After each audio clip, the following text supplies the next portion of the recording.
Welcome everyone, and do the intro for our webinar today. So hello, my name is Alice Jansen and I'm the Education Director with the Texas Children in Nature Network. And we are excited to have you all with us today. Thank you for sharing your information there. And we are getting started with our partner exclusive webinar, Leveraging Organization Strengths to Work Alongside Communities with Stephanie Gonzalez, School Partnership Supervisor with the Houston Zoo, Liz Virgl, Education Specialist with the American Bird Conservancy, and Kate Unger with the National Wildlife Federation. She is the Resilience in Schools coordinator. So we're excited to have you all with us today. We also have Deandra Ramsey helping us with our tech and taking attendance as well. And we do have automated closed captioning available for this webinar. You just have to click the Show Captions CC button on the Zoom toolbar, and you will see the options for the live transcript. We are recording our session today, and so to save bandwidth, we ask that everyone turn off their cameras and mute themselves during the presentation. During the Q&A portion later, folks will have the opportunity to either put their questions in the chat or unmute themselves to ask their questions. And we will be monitoring the chat, but you can share your questions there, and we will share them with the presenters during the Q&A portion of the presentation. And I also just want to remind everyone to be kind and friendly when they're posting their questions and comments in the chat. I will be sharing the recording link of today's session with you all in a follow-up email. So if you are uncomfortable with your name showing, you can change your name to anonymous and then private message Deandra with your name for our attendance. You can also change your name by hovering over your name and then clicking the three dots that appear. Also, if your Zoom name does not match the name you registered with, please change your name or private message Deandra with your name. And then this next part is very important. Only registrants who attend the live webinar are eligible to receive a certificate of completion, and we do not automatically send out the certificates to all the attendees. You must request the certificate after attending the live webinar, and the email that you receive with the webinar Zoom link has all the specific information and instructions for requesting the certificate. We do take attendance during the live webinar, and we do check our attendance list to confirm your participation, and we do need the name you registered with to issue the certificate. Now I'm going to go ahead and read the land acknowledgement. The Texas Children in Nature Network is headquartered in Austin, and as such, I am on the ancestral and unceded land of the Tonkawa, Comanche, and Sana people. Our ongoing colonial presence on indigenous lands compels us to take action now to counteract the effects of colonization. The work we do through the Texas Children in Nature Network is one small step towards that effort. And here in a moment, I will put some information about these land acknowledgements and indigenous peoples groups in the chat, and we really appreciate you all being with us this afternoon. We have a very special webinar planned for you all today, and with that, I'm going to go ahead and hand it over to Kate. Thank you, Alice. Thank you so much for those introductions and setting the stage for us. Hello, everyone. Thanks for joining us this afternoon. So today, myself, Stephanie, and Liz, we are talking about how to work with each other to leverage our organization's strengths and work alongside the communities that we are active in. For us particularly, we are talking about the school audiences. So that's kind of where our focus will be today, though the framework that we're working through is applicable in any type of with audiences. So we'll start off with a bit of an overview, introduce each of our individual work, talk about how we work together within our individual organizations, the importance of these community partnerships, some best practices for collaboration, working within the limited resources that we all have in the nonprofit realm, some signs of success, how do we know it's working, and then we'll go through some next steps. Since we are a pretty small group, feel free to ask questions along the way, unmute yourself, shout out if you have a question or concern or just a thought that's popped into your head. We are open to having those conversations throughout the presentation. Don't feel like you have to save them all for the end.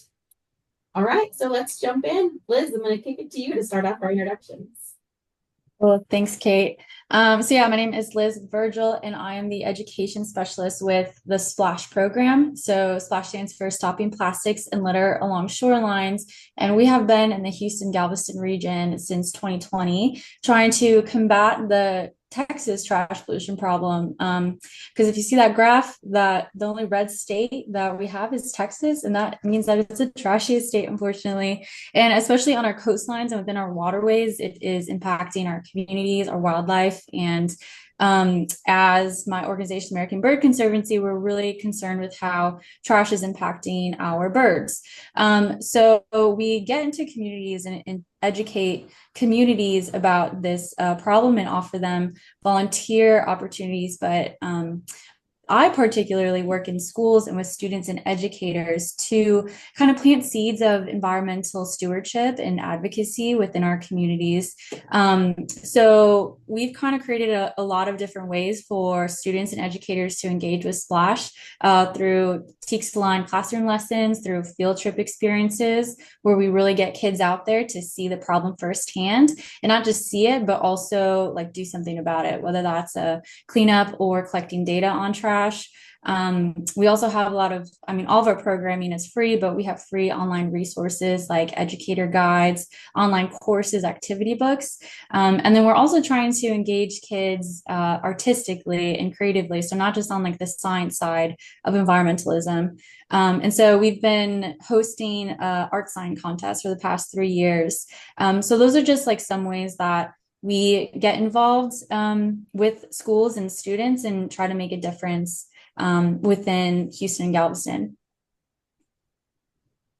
Right. So for National Wildlife Federation, again, my name is Kate. I serve as the Resilience in Schools coordinator for the National Wildlife Federation for the Greater Houston region. So what this means particularly is I work with our grant schools. So we provide mini grants or micro grants to schools within the Houston region, working within 3 different buckets of programming, all in the realm of creating wildlife space on their campus or an outdoor learning space on the campus in terms of a vegetable garden or native pollinator garden. So for Monarch Heroes over on the left-hand side, that is our grant program that is geared specifically through the lens of the monarch butterfly conservation. So these schools are building about 300 square feet of pollinator habitat on their campus to support the monarch migration as it moves through the Houston region. They're using very specific native plants that are grown and sourced here in the Houston, Galveston region, including native milkweeds, that sort of thing. They get out and they tag monarchs. They learn about biodiversity using iNaturalist and how to utilize these spaces on their campus as an outdoor learning space for their students. So it's not just pretty, but it serves a purpose in learning with their campus as well. For RISC, we love our acronyms at NWF. RISC stands for Resilience in Schools and Communities. So this is a similar program utilizing native plants on campus to create a wildlife space, but through the lens of climate resilience. So RISC is only applicable to our middle school and high school learners.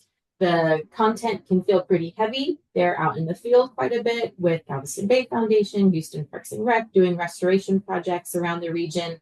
And they are deciding on and implementing a green infrastructure project for their campus. So the picture that's there in that middle column is a rain garden, one half of a rain garden that went into the school a couple years ago in an effort to address some of the flooding and ponding that was happening on that campus near one of the drainage areas. So these students are designing rain gardens, pocket prairies, bioswales, et cetera, as a green infrastructure project through the lens of climate resilience.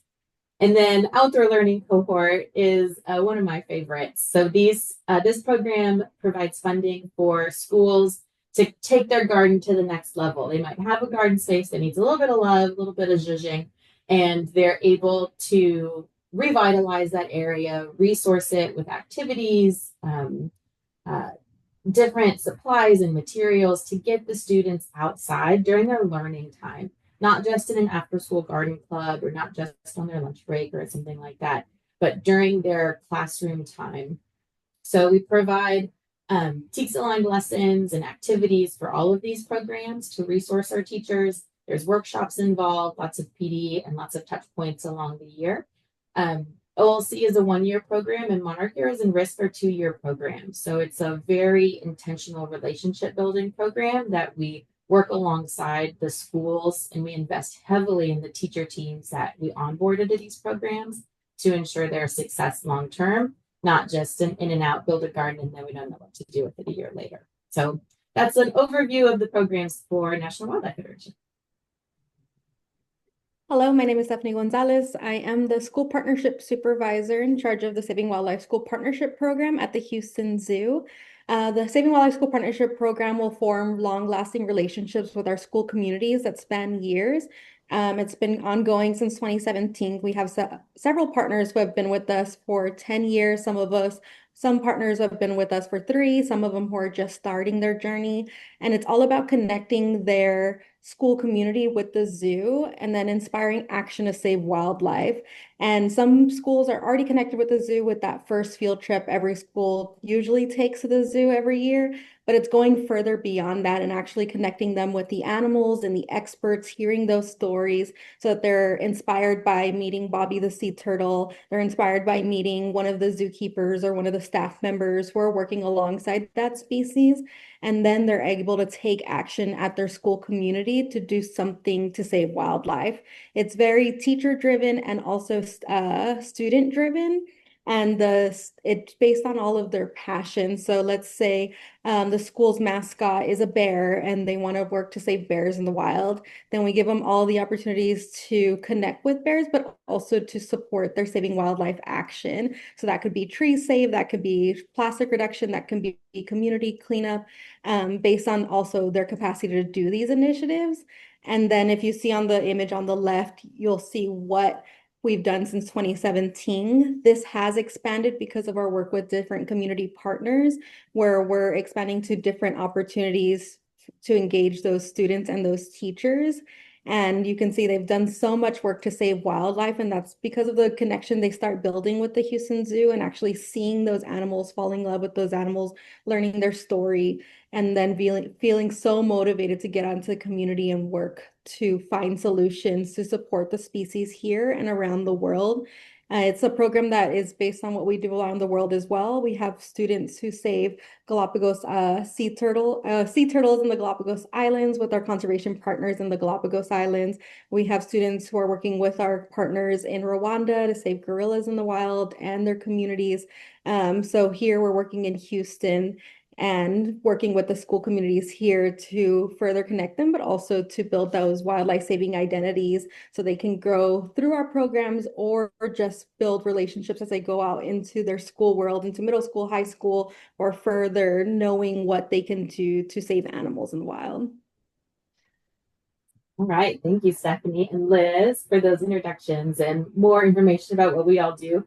So now you have a pretty good idea of the individual realms that each of us kind of function within. Liz, Stephanie, and I have known each other for a while. We've only partnered together for the last, 2-ish years or so, 2.5 years. So we've known each other for a long time before we had formal working relationships, working within the same schools or with the same audiences, the same individuals. So when we were planning this webinar, we were trying to think of a way that could map all of that overlap and the needs that I was asking and the resources that Liz had and what Stephanie needed and what I could provide.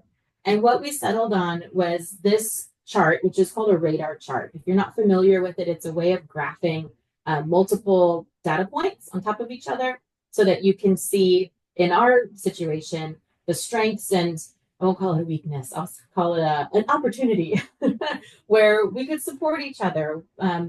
We are not meant to do all the things for everyone. So this was a really clear visualization to see that overlap, where we might overlap strengths and where we might be able to fill a need for one of our other organizations.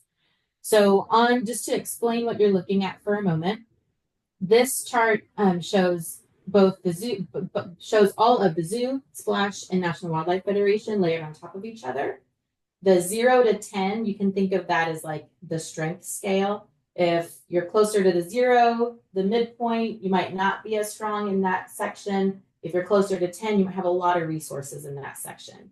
So the 4 points that we have here are grant funding, connections with schools, the ability for offsite programming, resources for offsite programming, and then additional conservation resources. Think of like expertise around recycling or native landscaping or connection with different wildlife groups. So we'll look at how each of our groups partner with each other in just a moment, but that helps set the stage for what we're looking at. So we found this to be a really nice way to visualize the overlap that we had, but also those empty areas where we might be able to pull from each other to be able to resource the programs that we all have running. So when we think about how we each partner with each other, we're going to go over the overlaps that we have just for a bit. So for Splash and Houston Zoo, I'll read through these, but Stephanie and Liz, feel free to chime in if there's anything that you'd like to add. When we look at the overlap between Splash and the zoo has a strong connection with school and connection with conservation resources. But Stephanie needs some help with offsite programming. She's one woman, she can't do everything, right? So it's clear that Liz is a strength in that realm. She's able to provide those experiences that's very much within her wheelhouse. So it makes a lot of sense for Stephanie to take those beach cleanups and partner with Liz on those beach cleanups. And Liz might benefit by getting access to some of the schools or people that she needs for her beach cleanups. So there's the give and take with all of these. So Splash might receive access to schools and people, and the zoo might receive a host and logistics coordination for those cleanup events, and then an introduction for additional community partners for the people that are very familiar with the zoo. They might not have met Liz before, so it might be a good opportunity for them to do so. And when we talk about the zoo and National Wildlife Federation, it is interesting when we were planning this out, the 3 of us aren't usually in the same event together. We're all paired off in different ways, but with overlapping circles. So National Wildlife Federation has a good amount of grant funding for schools in the Houston region. That is our bread and butter. But we have new schools that we need to onboard every couple of years, right? So it's a constant introduction process and constant looking for new audiences that Stephanie might have different schools that she works with. So when we look at how the zoo and National Wildlife Federation work together, I might receive those needed connections and those entry points for new school audiences and new teacher teams. And if one of those teacher teams is also a school partner, if they work with National Wildlife Federation, they're receiving funding to support the conservation programs that they started through their relationship with the zoo and are continuing through their relationship with the zoo Saving Wildlife School Partnership. And for National Wildlife Federation and Splash, it's that offsite programming function that I cannot do on my own, right? There's a lot of logistics worked into that. So I work with Liz on field experience programming, again, meeting another green career exposure for the students that I work with. They're getting to meet Liz and know about her career.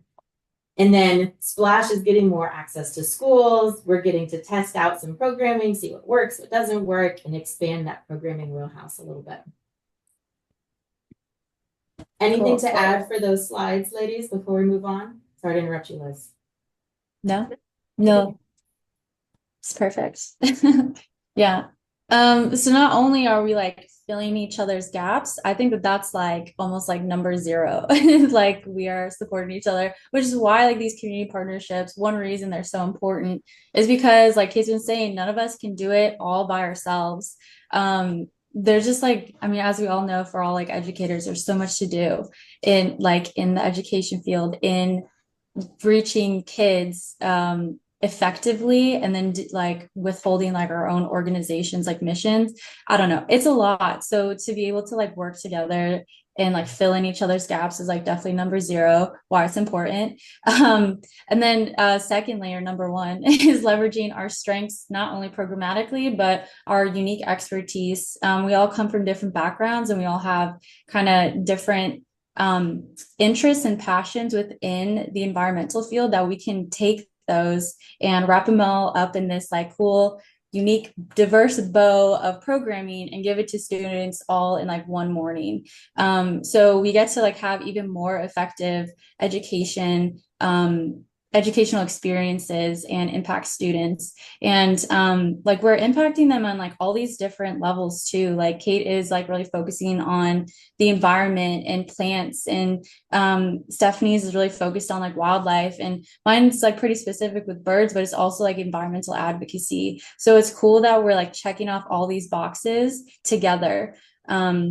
So I think like these partnerships are really important because we can give this really diverse, effective programming. And it also is like so collaboration focused. I came from like a research background where I really planned to be a scientist my whole life, but the more I got into that field, the more I realized how competitive it was to like get that get that funding or work with that professor or work in that institute, whatever it was. It was very competitive. So as I moved to the like education field, I realized how much like resource sharing and mentorship and like lifting up of people and communities there was in environmental education. And I think that's like something that the environmental education field and really the environmental conservation field has that maybe not all other fields do have, where we have this collaboration focused mindset, so to speak. So why not use that? Why not use that kind of collaboration mindset to work with each other to accomplish more? So if you go to the next slide, these kinds of partnerships are also important because they allow us to achieve things sustainably in the long term. So personally, within us, as well as with educators and students, like we are building sustainable change, creating sustainable change. So by working together, we're reducing our burden to like have to plan individual cleanups, or I'm sorry, individual field experiences. I'm so focused on like we do cleanups. Yeah, so by working together, we don't have to like plan 5 different events separately. We can all plan 5 events together.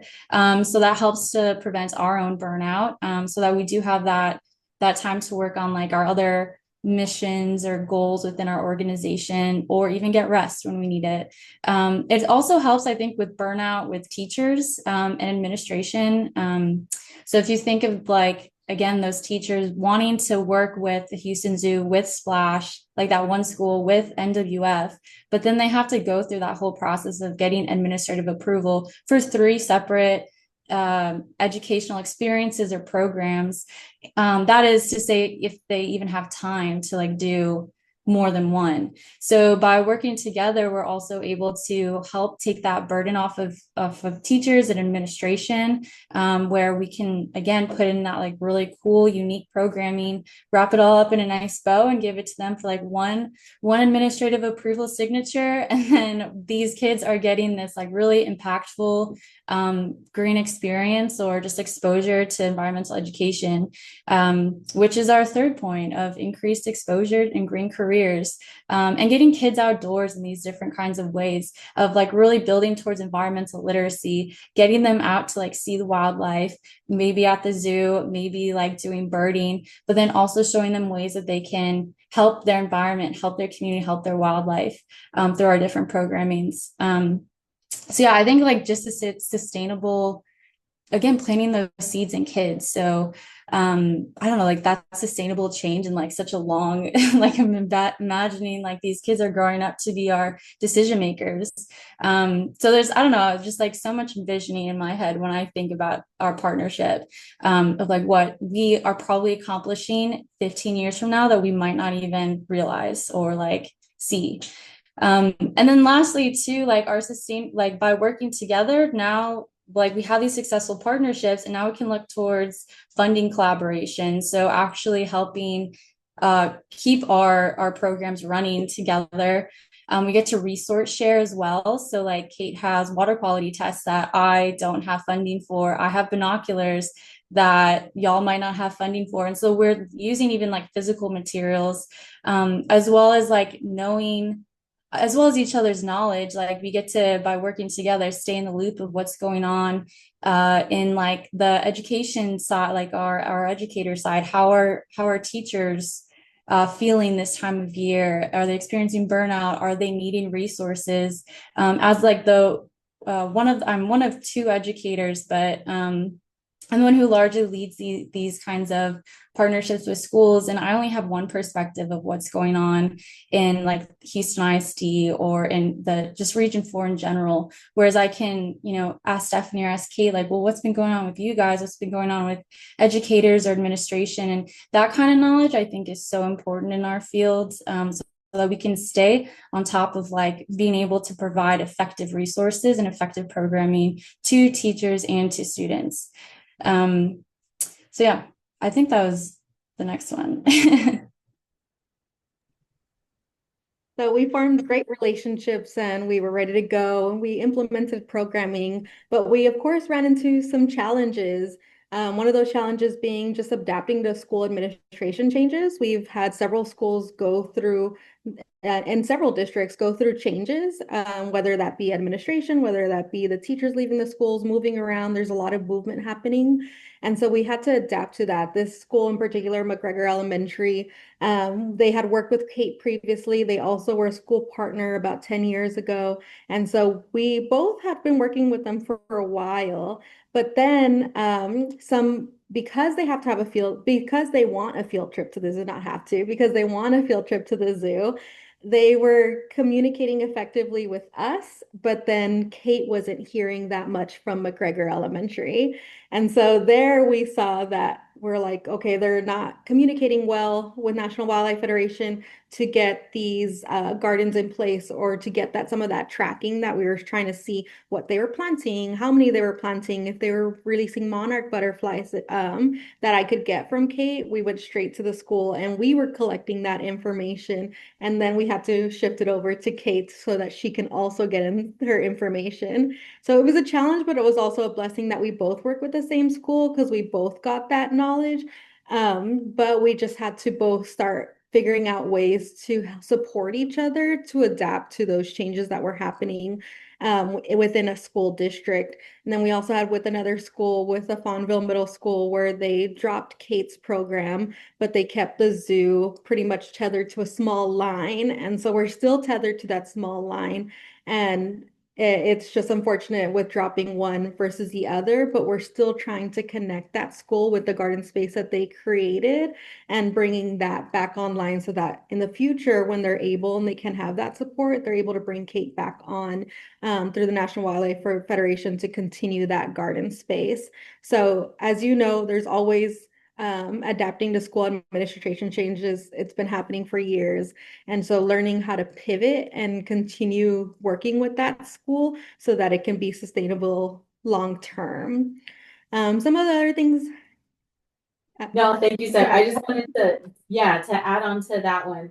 It's been a fascinating journey over the last few years within Houston, Greater Houston region, Houston ISD specifically, but even some of the smaller districts around.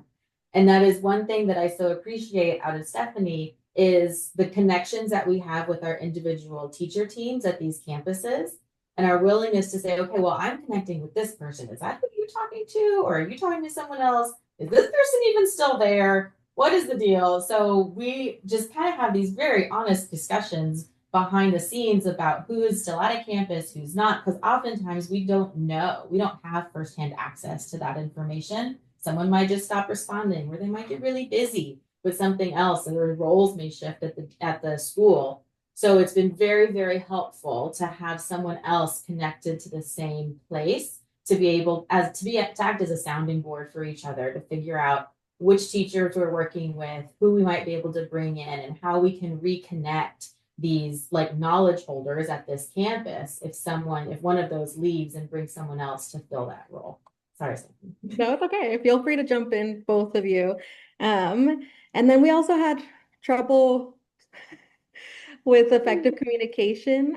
We had some school partners who were feeling like they were cheating on each other, on us. So they would say, like, am I okay to talk with Kate? Am I okay to talk with Liz? Like, they just felt like they didn't want to cheat on the Houston Zoo, so they didn't effectively communicate with both of them, or there's just a little bit of hesitancy. So it's just making sure that we continue to build that trust and making sure that they they knew that they are building further relationships with other organizations. So we want them to become independent in the future. So we hope that they start working individually with the organizations and that it's not cheating. By doing a wildlife saving garden, that is their into the Houston Zoo Saving Wildlife School Partnership Program. So it's okay to dedicate that time to Kate. And if the zoo partnership needs to slow down, they can take that time to dedicate toward Kate. Or if they would like to do a beach cleanup, we want them to feel like they can communicate with Liz and grow with her and bring her to the school, learn from all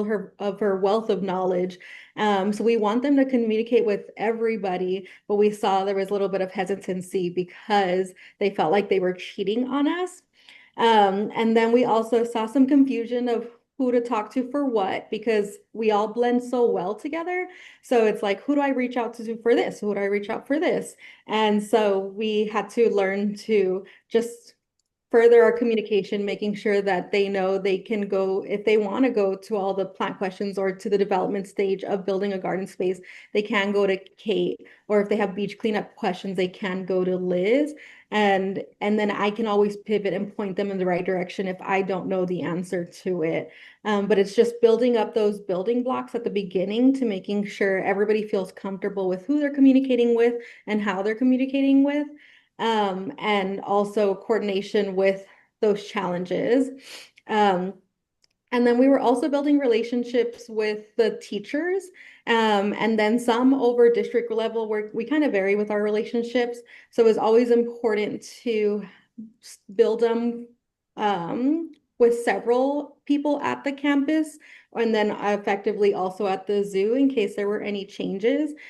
We always had communication with that school. Again, we're always just achieving for longevity. We want our school partners to grow with us, but then also to grow in the community and feel comfortable with all the environmental education programs that are existing here in Houston. So we use each other to grow our programs. Right. We had one other challenge, and there's a technical challenge for this slide, evidently. There's aren't loading for you, and I apologize. Let me see if I can. There we go. Well, stay here for just a second before I go back into full screen mode. But another issue that we ran into is that the expectations were not always the reality. I'm sure we have all been in this boat, and I will shorten a pretty long saga of change that happened between a field program with Liz and I that we were working on. We had wanted to do water quality testing in the field. I reached out to Liz to see if that was something that she had the ability to do or expertise doing. So we decided to try it out, but our water was not accessible. It was behind a patch of poison ivy that we did not feel like trekking a lot of children through. So we ended up switching plans over the course of a couple of different field experiences with students out here and realizing that I was totally comfortable leading this water quality piece. And there were a lot of birds that were in this space as well that the students were really interested in. So we fell back on our own strengths as individuals and as organizations. And after the students did their prairie planting and restoration piece, we did a water quality experience, but also a birding experience, which doesn't necessarily, there's not a clear line, right? An obvious line between birding and water quality and prairie restoration, but it is all ecosystem restoration and it is all habitat restoration. And it all impacts the quality of life of the people that live around this park and the schools that are connected to this watershed.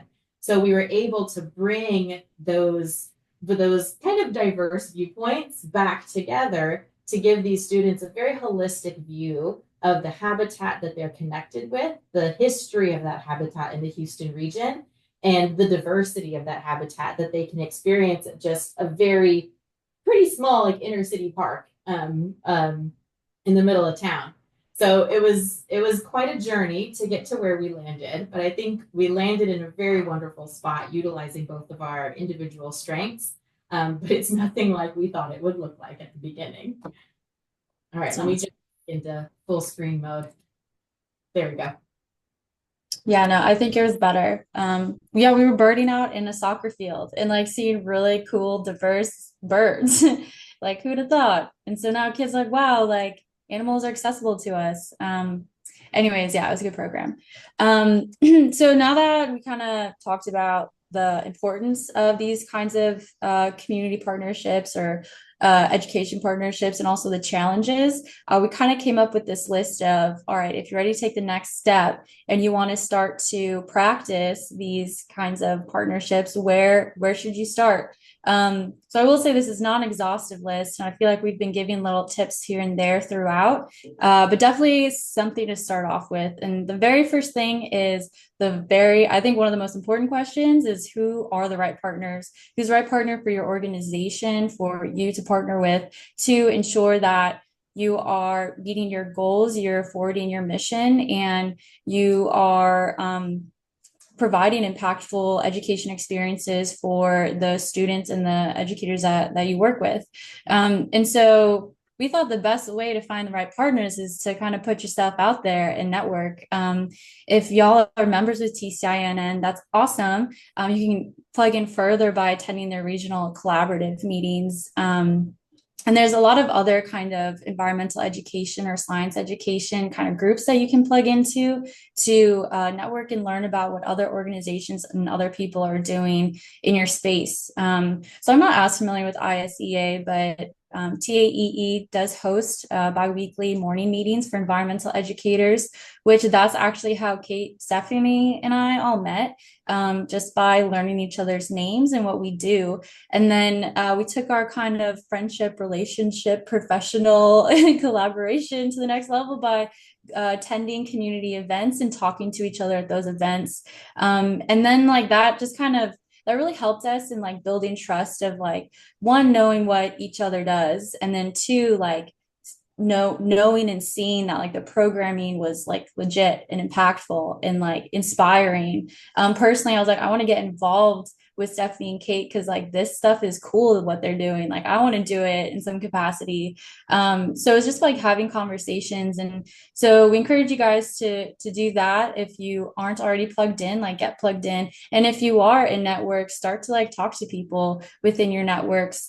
Talk about what you do, like who you are, but also what you need. That was something that we talked about too, which maybe was like one of the reasons that like we didn't partner right off the rip. One was building trust, but also two, because we didn't realize that we each other had needs that the other could help support.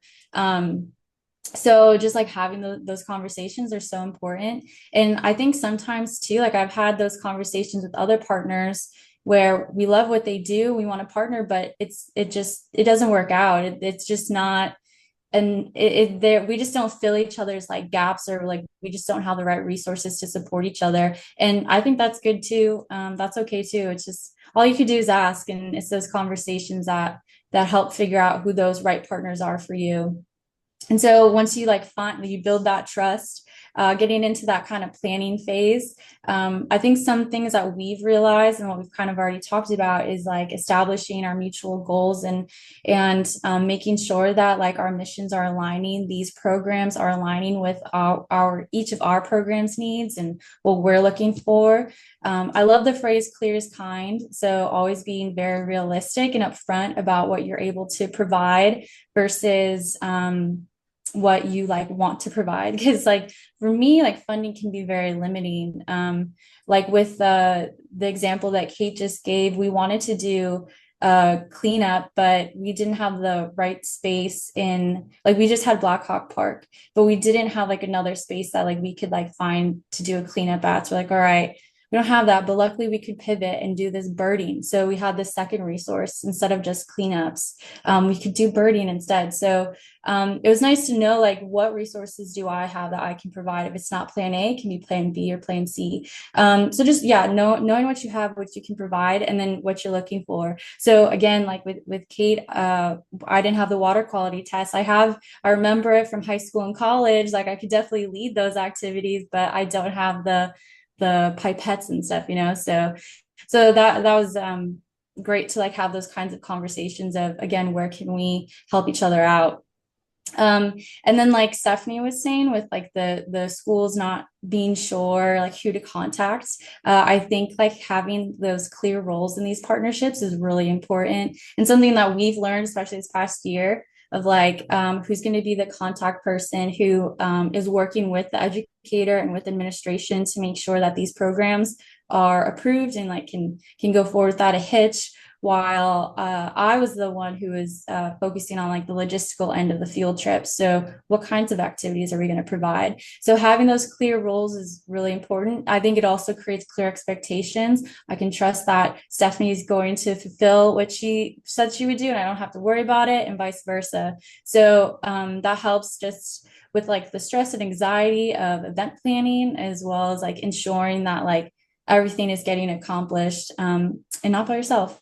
And then one last thing, like once you like have these like successful partner events or partnerships, you can start looking at how you can leverage each other's school relationships. So I think that these kinds of programs can lead like how like Stephanie and Kate are kind of like switching schools or sharing their school contacts with each other. Because they've built that trust, they know that their programs are effective and impactful for students and important. They can have like their schools, as their teachers are coming off of their program with the Houston Zoo, here's another program you can stay engaged in. So it's just like keeping this longevity of like keeping kids connected in environmental education. So I also think one big vision that we've talked about too is like having this resource where all environmental educators come together, and we're all talking about all the schools that we have reached and are reaching. And so now that we know who's being reached in environmental education, then we can focus on who isn't. So I think that having that kind of knowledge, if we're talking about environmental conservation at large in Houston and Galveston, like that's the next big step, or I think like big vision for these kinds of partnerships, is to not just impact the schools that we already know, but really get into those untapped schools. And not only that, it can lead to even bigger community events and community action. So very briefly, these bottom pictures are showing like the pathway that of Stephanie and my Splash and Houston Zoos kind of partnership. So again, we started off in Zoom online, and it wasn't actually Stephanie that I first connected with. It was Colleen and Melissa with the zoo, where they asked us to do some summer cleanups with their campers, and those went really well, where they're collecting trash data and really making an impact on Surfside Jetty, where Stephanie heard about it and then wanted to bring that like similar programming to her schools. So the past 2 years, we've been working with Stephanie schools to kind of do service projects and get kids out in nature to actually do wildlife saving actions. And so then that's even led to Splash and Houston Zoo partnering on larger cleanup events, community events. And now we're looking towards bird saving actions and bird saving initiatives that we can both work on together as whole organizations. So you also don't know like where these education partnerships can lead to. It can have even greater impacts, even outside of the already awesome, huge impacts we're already making. All right. So with all of those big visions in mind, we are all small organizations wearing multiple hats and working within some limited resources, right? So one of the conversations we had is how do we leverage each other? And one of the things that we settled on is that we use each other to make innovative connections. So thinking of how we can deliver big impacts on a minimal budget. And one of the examples that I'll share is a school that both Stephanie and I work with. They're an outdoor learning cohort school. They are also a Saving Wildlife School Partnership school. They're revamping their garden this year. They were looking for a lot of mulch for their pathways, for their garden beds. We're talking like 8 cubic yards, an entire dump truck full. And they do have funds from NWF, but they also wanted to purchase shade, and they also wanted seeding, and they also want plants, and they also want all of these other things, right? To resource their students for getting out into this space. And mulch would have taken up their entire budget. So we thought about what can we do to decrease the cost on this side so you can get all of those other resources. So I took that on and started calling around all of our different mulch suppliers. And Living Earth is one that we connected with. We utilize them for lots of soil and mulch at other schools, and asked them if they would be willing to donate some or all of their needs. And they were. We kind of connected them as they're the school, they're Saving Wildlife school partner, they're a National Wildlife Federation school, they're doing all this amazing work. Is there any way that you'd be able to help them along this process and donate mulch for their pathways? And Living Earth said, yes, absolutely, we would love to. Also, where is the school located? Because we get the zoo poop that we compost. So the zoo has a long relationship with this organization, Living Earth, as well, to compost their elephant poop. So we had a very interesting conversation about where this school was located in Houston and if it was near the location that received the zoo poop. So if they would be coming full circle and being a school partnership school with the zoo and receiving the zoo's elephant poop in their garden to grow their plants that are supporting wildlife. This school was not close to that location, but there are others that are. So it was a connection that we knew existed in the periphery, but we hadn't connected it with our school communities yet. So it was a really wonderful full circle moment to have that conversation with Living Earth, with Stephanie, with National Wildlife Federation, with the school team that were like, wait, we could get zoo poop in our zoo garden? That would be amazing. So the point is to just ask, like reach out, identify in-kind support or volunteers, community donations. Teacher teams are overwhelmed, to say the least. So some of the hats that we can wear are to do some of those outreach opportunities along with them to just advocate, help them advocate for the space that they're putting in on their campuses. And that helps them to maximize impact, right? So utilizing our networks, when I'm looking for new schools, I know I can reach out to Stephanie, I can reach out to Liz to outreach for our programs, get new schools in the door, and they know that I'm a credible person, right? I'm not going to send one of my schools to someone that I don't know or that I don't know well, but I trust Stephanie, I trust Liz. If there's a school looking for a cleanup, I got them. If there's a school looking for broader conservation activities to do, I got them. And similarly, if there's a school looking to put in a garden, we know who to reach out to because we trust each other and we know that we're credible. And we can share all of the inputs from our schools between each other. If a school sends us pictures of their garden, I can share that with Stephanie. I can share Liz the photos of our birding events or of our water quality events, of our planting events, and she can add that to the outputs for her programming as well. We are all stronger together. We often feel like one woman shows, but we don't have to be, right? We can leverage our resources and leverage each other. And it just takes a little bit of relationship building to be able to get to that point.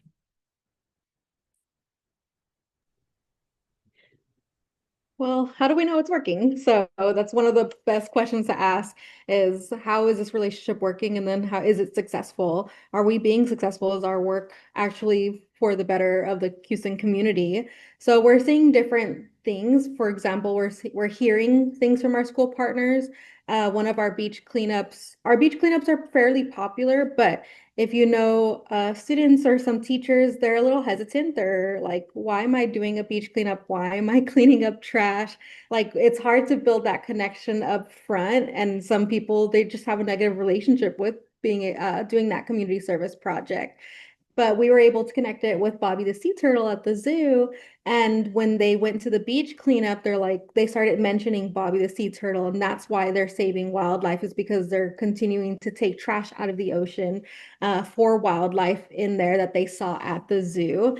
And the zoo is a great resource because for the most part, always see the animal.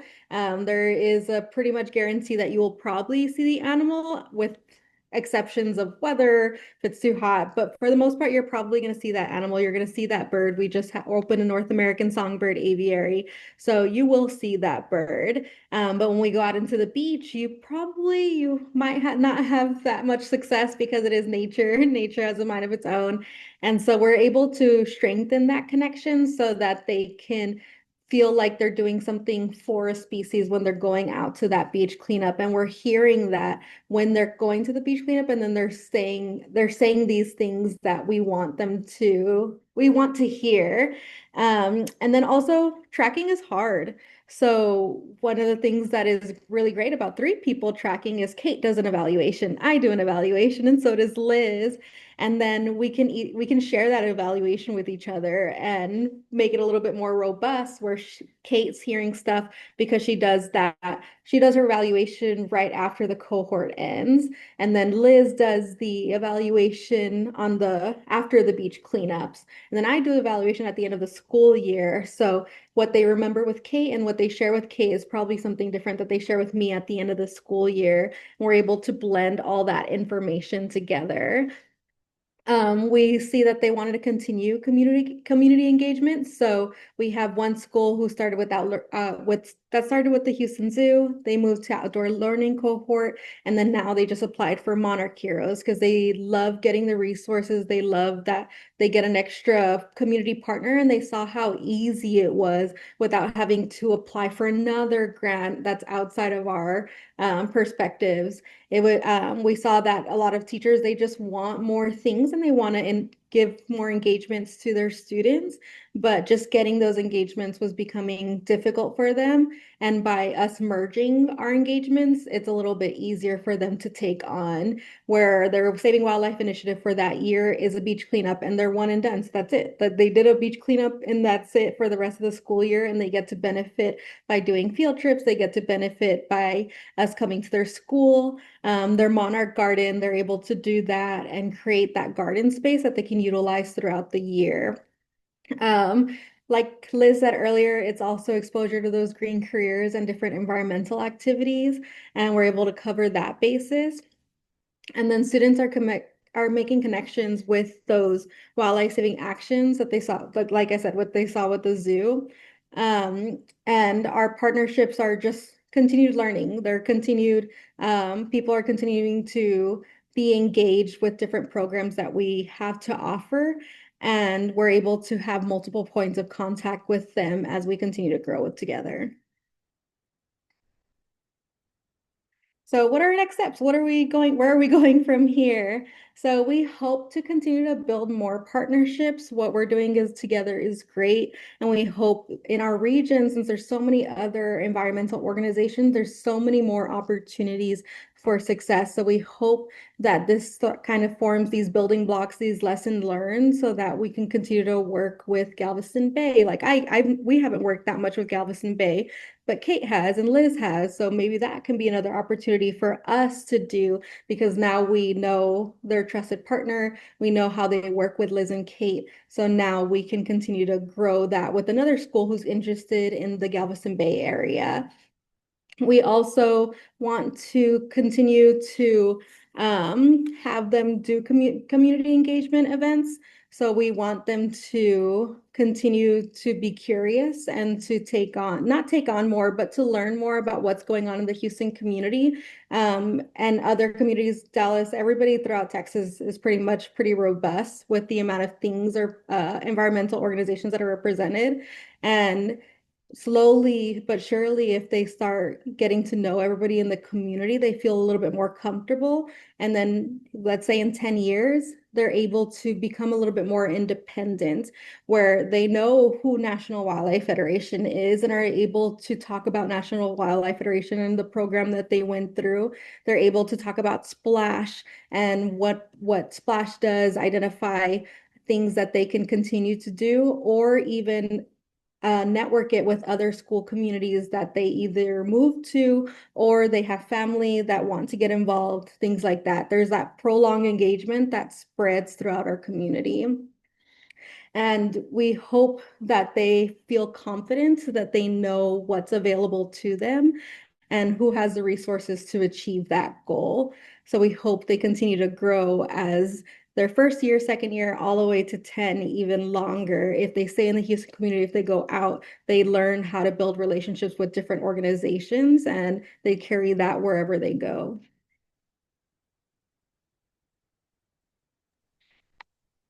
So yeah, that's a little bit about us. This is a little bit, if you would like to talk a little bit more about our specific programs, these are our emails. This was kind of a high level overview of how we work together, but all of our programs go into further detail of what it takes to interact with each organization. But does anybody have any questions for us? There is a question. Thank you all so much. That was so informative and inspiring really to hear about all the work that you're doing and how it's collaborative and engaging and that everyone's better together, working on these different programs. But we had a nice comment from Melissa that you can look at in the chat. She had to leave a little bit early, but then we have a comment and question from Ranjan Roy.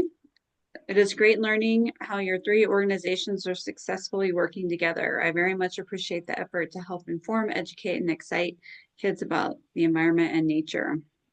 And do you have any methodology on which schools or neighborhoods you reach out to? Is there a plan to reach as many kids as possible? If so, can you briefly talk about that plan? Yeah. I can start. So we all of us meet together with our environmental educator groups, and we do see where there are gaps in the Houston community because we don't want any of part of the Houston community to feel left out of our environmental education. But then we also, one other methodology that we use is, well, I specifically use, is that we do have a lot of organization or schools reaching out to the Houston Zoo. And so we're able to create a list and then see what they're interested in. If they want to start their wildlife saving journey, we can send them to some of our other organizations. So there's some methodology to it. Again, we're still growing how we work with the community and how we work with the different schools and the changing climates. Kate, I know you wanted to elaborate more. Yeah, I can speak just a little bit to kind of, Stephanie, what you and I have done over the past couple of years is whenever we've just compared our school lists, whenever the beginning of the school year rolls around, or even the end of the school year, or sometime over the summer, we'll get together and just look at all of the schools that have been active in each of our programs and see where there's overlap or where there should be overlap. The knowledge that Stephanie has with her current schools or the knowledge that I have about what my schools might be interested in. And we're trying to identify those areas where we can have make our teacher teams' lives easier, because it is often the same individual at the campus trying to do all of the things for that campus. So how can we collaborate on the back end to make their lives a little bit easier, but still help them achieve the level of student engagement and bringing in outside resources that they're able to? So that's just one example that I can think of off the top of my head. It's not a true methodology, I would say. Maybe we'll grow that into a methodology, but it's an action that we've taken every year to be able to overlap our school lists and see where we're both active. Yeah, I mean, I'm a pretty opportunistic program where if a school reaches out to us, we'll absolutely work with them. And we also I also do cold emails, get connections through other networks or other organizations like Stephanie and Kate's. And then I also attend a lot of community events where it might be educator focused or might just be a regular community event. And there's a lot of teachers who are active in our community. So talking to them has been really helpful for that first step of getting into the school. Mm-hmm. And to talk a little bit about the question of the plan to reach as many kids as possible. Most of our programs, I mean, numbers are important. Absolutely. It's good to show you have a certain number of students that you're engaging with, etc. But I don't think it's the focus for any of our programs. It's definitely not for ours at NWF. I don't want to speak for Liz or Stephanie, but ours are relationship based. They are longitudinal. We are investing in years of time with the school campus. It's not how many we can turn over in a series of time or per school year. It's how well we can set that campus up for success. And I think that's a common thread through all of our programming as well. Great, thank you very much. I don't see any additional questions in the chat right now, but if anybody has any more questions before we close out the webinar, while we take one more. I did put some information in the chat. Let's see. Oh, thank you. You're welcome.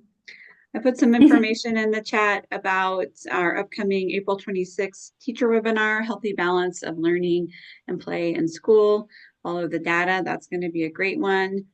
And also our evaluation for today's webinar. It helps us get feedback that we can share with our presenters and learn more about what you all are interested in receiving information on in future webinars. That was very informative. Thanks, Emily. And then lastly, I put a link to our Texas Children in Nature Network membership page so that you can have free access to these wonderful webinars when you become a member, and there's various levels. So I encourage you all to take a look at that as well. And I don't see any more questions, but thank you all so much for being our presenters, and the work that you all are doing in Houston is just amazing, and so glad that you all are connected and sharing all the resources and providing such wonderful support to the schools there and education and opportunities to the kiddos as well. So you all enjoy the rest of your day. I'm going to go ahead and close the meeting out, but we appreciate you and we'll see you next time. Thank you. Thank y'all. Thank you. Thank you, Alice. Have a great rest of your day. You too.